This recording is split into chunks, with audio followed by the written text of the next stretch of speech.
Change yourself and not the world. Long ago, people lived happily under the rule of a king.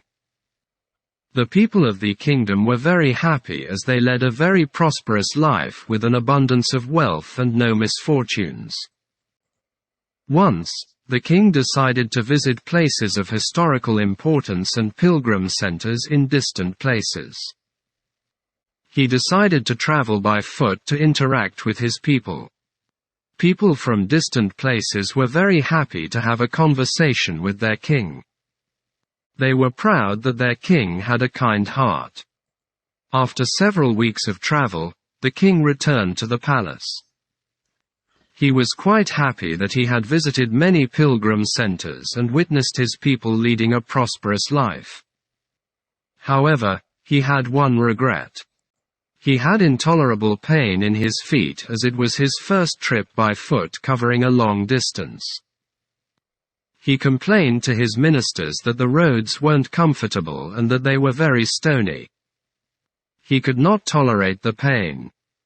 He said he was very worried about the people who had to walk along those roads as it would be painful for them too.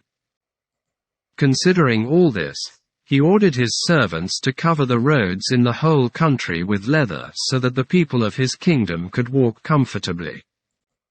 The king's ministers were stunned to hear his order as it would mean that thousands of cows would have to be slaughtered in order to get a sufficient quantity of leather. And it would cost a huge amount of money also. Finally, a wise man from the ministry came to the king and said that he had another idea.